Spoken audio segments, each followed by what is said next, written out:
Hello fam, and welcome to another news update from Naija News Monger.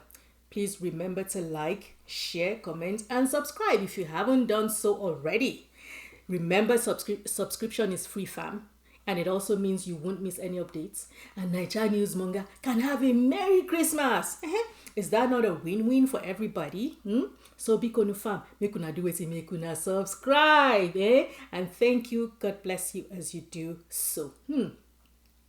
First off, let's congratulate Nigeria and Africa, as our very own Nwajaku Samuel Nwajaku has become the first African to win the Mr. International title. The 23-year-old software engineer competed against over 40 contestants from around the world to win the crown.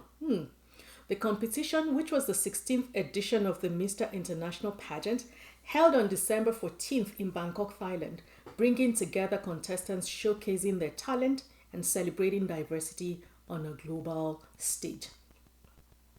Samuel's confidence and charisma were undeniable, leading up to his crowning moments by Kemi Badenoch of Thailand, the outgoing title holder. Let's watch. Nigeria! Congratulations, Nigeria! You are the new Mr. International 2024. Great job! Congratulations! And please give it up for our first runner-up, Vietnam as well. Congratulations, Nigeria! And now allow me to welcome our reigning Mr. International 2023, Kim Goodburn. He's gonna pass through his title to our new Mr. International 2024, Mr. Nigeria.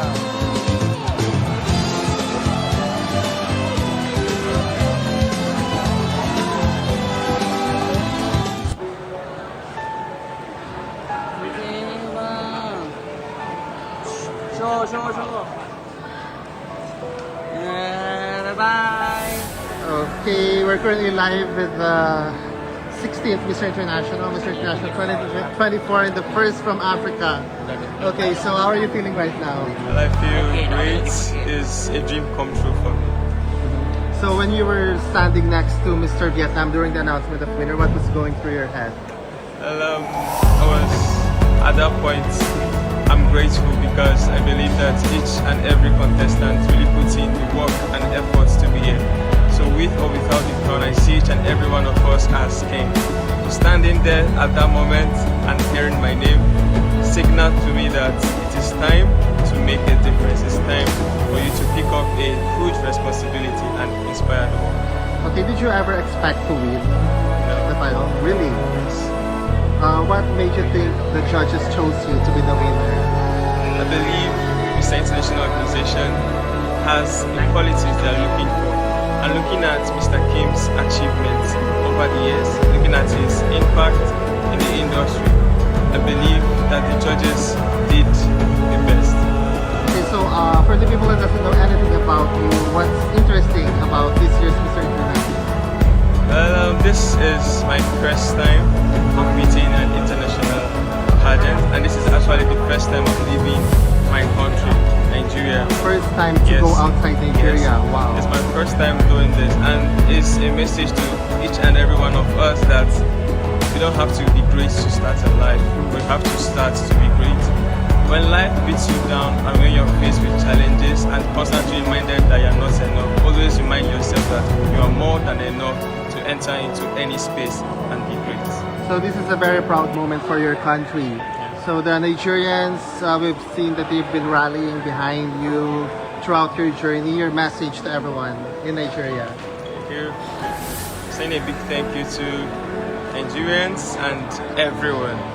My journey along the line, I met a lot of people from different parts of the world who supported me. I want to say a very big.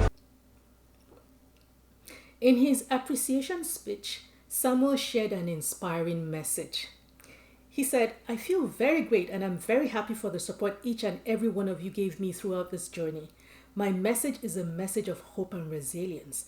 I want to encourage everyone that you're capable of making a difference regardless of where you come from, no matter where you are. All great things start from small beginnings. Don't be afraid to take that bold step, because where dreams meet determination is where greatness follows. Wow. Applause for this guy. This achievement is part of Nigeria's growing representation in global pageantry. Just recently, our very own Chidimma became the first Nigerian to place as first runner-up at Miss Universe. Now Samuel's win marks yet another milestone for us. Nigeria, we are too much. Speaking of which, South Africans have continued to fume following an announcement by their president Cyril Ramaphosa of his plans to ease visa regulations for Nigerian business people and for tourists from Nigeria traveling to South Africa. Recall that President Ramaphosa hosted President Bola Ahmed Tinubu recently, along with a delegation to South Africa, for the 11th session of the Binational Commission between South Africa and Nigeria in Cape Town.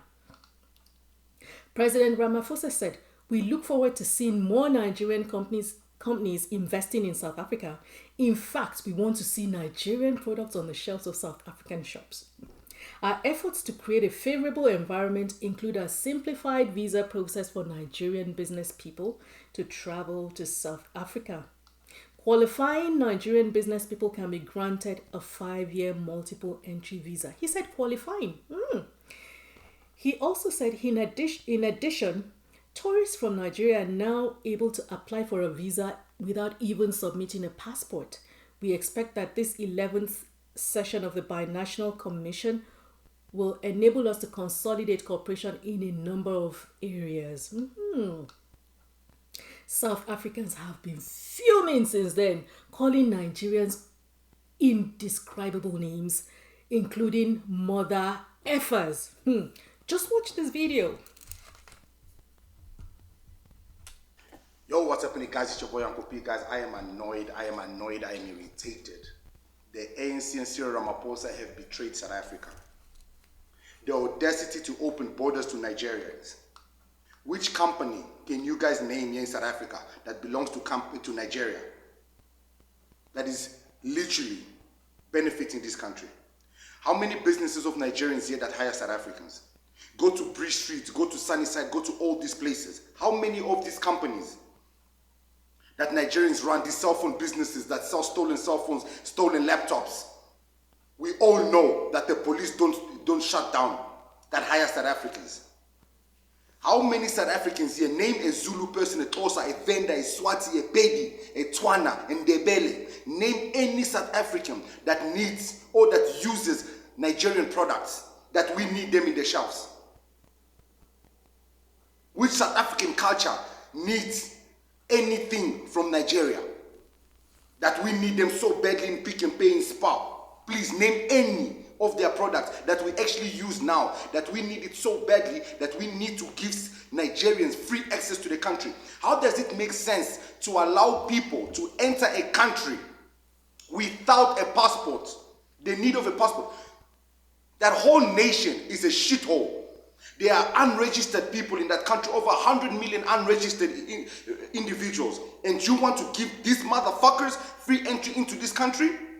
The only reason the ANC is doing this is because they've lost power. They know that the black South African will not vote for them. Neither will they vote for the DA.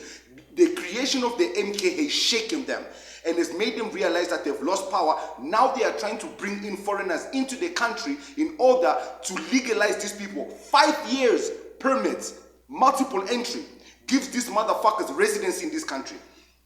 And these motherfuckers are going to start voting. And when they do, no matter what the South African decides, it's not going to matter anymore.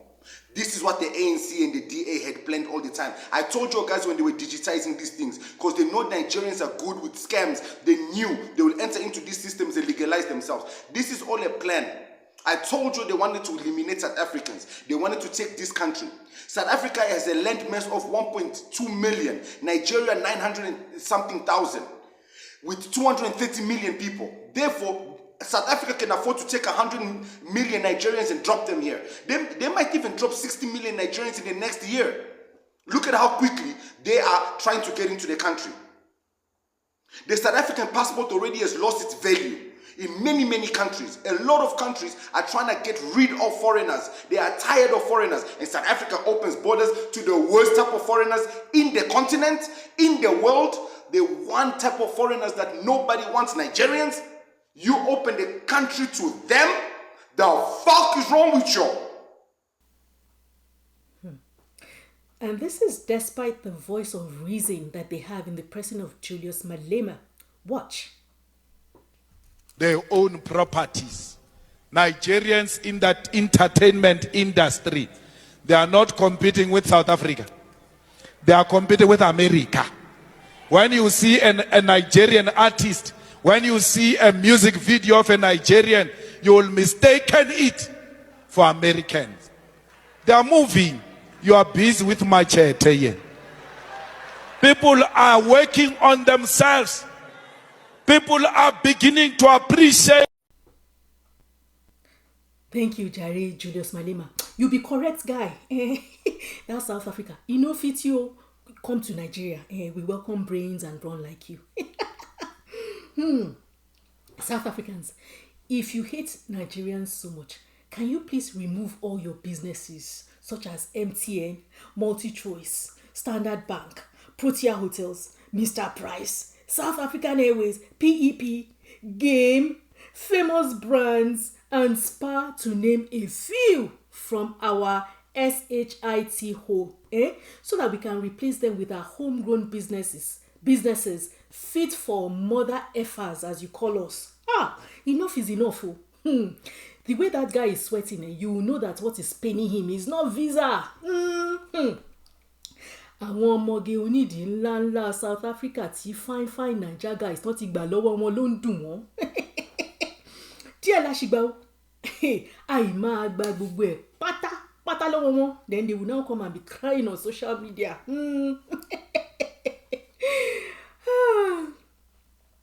Moving on, it seems Kemi Badenoch. Okay, I hear that, or I did some research, and the name is actually pronounced Badenoch. It's a Scottish name, as we all know. Anyway, it seems that her attacks on Nigeria, they are far from over.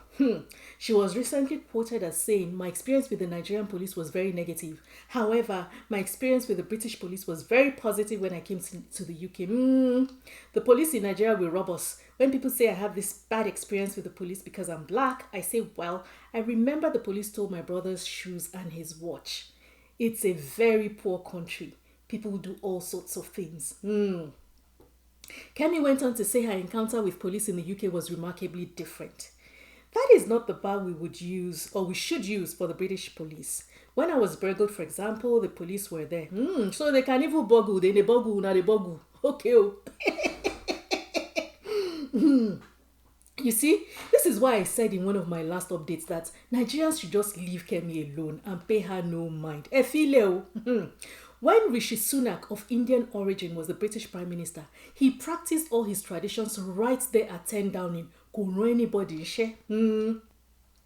As the UK's first British Asian Prime Minister, he lit Diwali candles outside number 10 Downing, along with his family. Yes, they also joined Diwali celebrations in Southampton, right there in England. The 5 days of Diwali, they're known as the Festival of Lights, celebrating the triumph of light over darkness and the start of new beginnings for millions of people of Hindu, Sikh and Jain faith. But for us black people, our own story is always different. And we wonder why we're struggling as a race. It's because we keep denying our roots.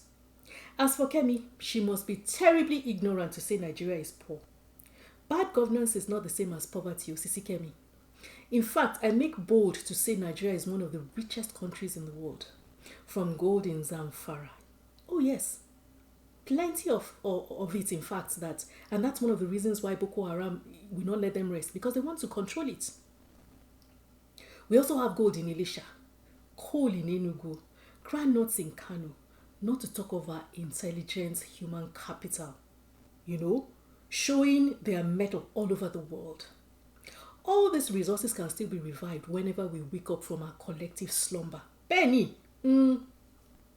But calling Nigeria poor is a statement from a lazy mind that has refused to do any form of research beyond their nose.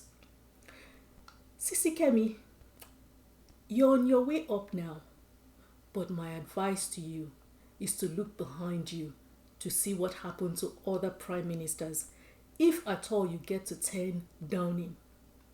I already advised you in one of my updates to pack light if you ever move there. Kemi, remember to be nice to people on your way up, because they will be there on your way down. Ọ̀rọ̀ díẹ̀ là ń sọ fọ́mọlúàbí o. Tó bá dénú ẹ̀, á ṣe kíni, á di odidi. Let's move on, fam. Have you heard about the mysterious drones that have been spotted all over the US, in California, Connecticut, Florida, Massachusetts, New Jersey, New York, Ohio, Pennsylvania, Texas, and Virginia over the last month? At least one airport was shut down late last week due to reported drone activity, and the US government seems to be clueless at this point about the entire situation, prompting expressions of frustration from various quarters. Which makes me wonder, are they being invaded by UFOs, unidentified flying objects? Well, the House Intelligence Committee is set to receive a briefing on the drones this week, so let's stay tuned for that and report to you if there's anything of interest there. On Entertainment Boulevard, word on the street is that Aunty Ramota is pregnant. We saw a video of her shopping for baby things. Wow. Congrats to Aunty Ramota. Asokale ayo ati àǹfààní o. We wish her a safe delivery. Finally, it seems the feud between Portable and Queen Dami is far from over, as he released a new dissing song, Bye Bye to Jagba Jagba. Portable.